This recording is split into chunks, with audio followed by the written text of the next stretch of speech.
Olá pessoal, eu sou a Tônia Casarim e vim aqui hoje para terminar de contar a história do Tenho Monstros na Barriga. Eu sou autora do livro, como eu já contei para vocês, e a gente já falou de vários monstrinhos aqui.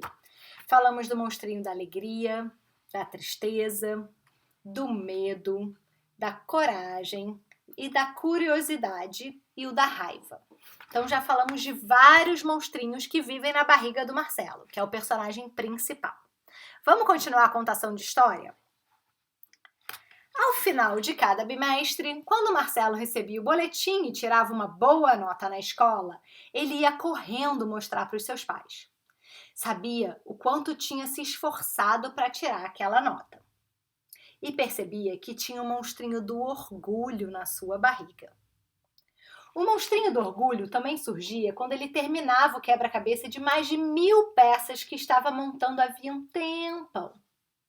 É como sentir vontade de elogiar a si próprio. Quando fica orgulhoso, Marcelo entende que se a gente se esforçar, pode conseguir montar até os quebra-cabeças mais difíceis. Esse é o monstrinho do orgulho do Marcelo, que tem até, olha, uma medalha no peito. Bom, é muito comum as crianças se sentirem orgulhosas de atingir algumas coisas que elas estavam tentando há muito tempo. E é importante a gente também elogiar as crianças. Uma coisa que eu sempre gosto de dizer é que a gente pode elogiar as crianças não pelo que elas são, mas pelo esforço que elas colocaram. Então, por exemplo, se ela vai mostrar um desenho para você, em vez de você falar assim, nossa, você é muito talentoso, parece um artista. Você pode falar o seguinte, nossa, tô percebendo como você teve cuidado em deixar bem definido o olho desse homem aqui. Ou como você teve cuidado em colorir dentro das linhas. Muito bem. Nossa, você deve ter colocado muito esforço para conseguir fazer o desenho desse pé. Parece muito difícil. Então, você colocar o seu elogio na forma do esforço e não dizer que a criança é talentosa pode ajudar ela a continuar querendo se desenvolver. E você vai passar uma mensagem também de que se a gente se esforçar, a gente consegue atingir coisas. A gente não necessariamente é talentoso ou não. A gente pode desenvolver a nossa habilidade de desenhar, por exemplo. Então essa é uma mensagem importante e as crianças obviamente adoram se sentir elogiadas e elas vão querer mostrar mais e mais desenhos para você. Então, de novo as nossas perguntinhas, quando é que o monstrinho do orgulho surge na sua barriga, contar um momento em que ele surgiu, como é que fica seu rosto e seu corpo e como é que você sabe que alguém está com o monstrinho do orgulho. E aí, obviamente, a vez de criar o monstrinho, desenhar, criar ou fazer da forma que você quiser. Vamos lá, o próximo monstrinho. Quando nasceu a irmãzinha de Marcelo, um monstrinho novo também cresceu na sua barriga. Era o monstrinho do ciúme. O monstrinho aparecia quando ele percebia que as pessoas só perguntavam por sua irmã mais nova, que tinha acabado de nascer. Parecia que gostavam mais dela do que dele. Também sentia ciúme quando na escola seu melhor amigo brincava com outras crianças e não com ele. Quando ele fica ciumento, quer todo mundo só pra ele. Esse é o monstrinho do ciúme do Marcelo. Bem com cara de ciumento, emburrado e braços cruzados. Então, é muito comum as crianças que têm irmãos ou que têm irmãos que vão nascer sentirem ciúmes, elas têm aquela sensação de possessividade. É importante a gente colocar e eles conseguir expressar isso e a gente entender que as pessoas não são nossas, né? E que a gente não tem controle, então, apesar de ser super normal. E muitas vezes a gente, enquanto adulto, deve falar sobre os momentos que eles não precisam sentir ciúmes, que o amor entre irmãos só aumenta, e eu sei que você já fala isso, apesar de isso continuar acontecendo e a criança continuar sentindo ciúmes.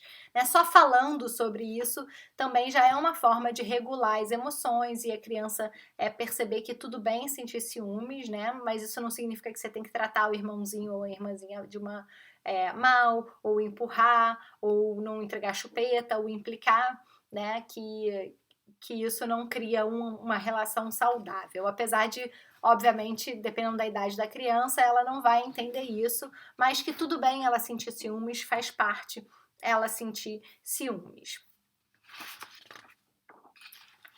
Vamos lá, continuando a contação de história. Marcelo entendeu então que na sua barriga vivem vários monstrinhos e que cada um deles aparece em situações diferentes. Algumas vezes até aparece mais de um monstrinho ao mesmo tempo.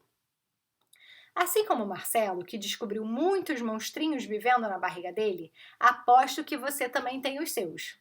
E já que esses monstrinhos estão dentro da nossa barriga, por que não fazer amizade com eles? E aqui, todos os monstrinhos do Marcelo e o Marcelo aqui no meio. Bom, a principal mensagem do livro é a gente poder acolher as nossas emoções, saber dar nome ao que a gente sente, ensinar as crianças a desenvolver esse vocabulário emocional, dizer o que significa cada emoção e também criar esse espaço seguro dentro da nossa própria casa em que tudo bem a gente sentir é normal. Então, dá às crianças essa permissão de sentir. Né? E quanto mais a gente também compartilha as nossas emoções com as crianças, mais elas vão vendo na gente um exemplo e também vão compartilhando os sentimentos e as emoções delas, criando naquele lugar, no nosso lar, esse espaço seguro, né, em que ela percebe que é um lugar em que tudo bem, ela pode sim compartilhar as emoções. E aí o que eu deixo de mensagem para vocês é vocês continuarem esse diálogo sobre as emoções com as crianças. Quando elas chorarem ou tiverem algum comportamento, você nomear aquela emoção que ela está sentindo. Então, se a criança estiver chorando, falando, nossa, você deve estar muito triste, ou você deve estar muito frustrado. E não se preocupa em acertar, né? Algumas crianças vão falar, não tô triste. Aí você vai falar, então você deve estar com raiva. Não, também não tô com raiva. Tudo bem. Em alguns momentos, a criança, você não vai acertar o que a criança está sentindo, ou às vezes vai acertar, mas a criança não está pronta para ouvir aquilo.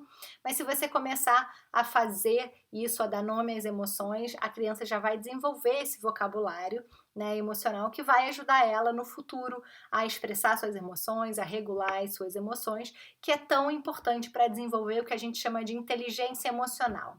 E hoje, no mundo, né, do jeito que está, a gente precisa regular as nossas emoções para manter a nossa sanidade mental, para a gente conseguir ficar bem. Isso tem muito a ver com a nossa sensação de bem-estar. E por que não, né, começar desde pequeno a desenvolver esse vocabulário que vai ajudar a gente a ter várias emoções, não só 3 ou 4, como eu falei no nosso primeiro encontro, que é a média das emoções que os adultos conhecem. Só nesse livro a gente já tem 8 emoções. Então, se as crianças começarem a desenvolver esse vocabulário dos monstrinhos, é muito positivo para o desenvolvimento delas, não só no curto prazo, como no médio e no longo prazo, para elas aprenderem a desenvolver a inteligência emocional.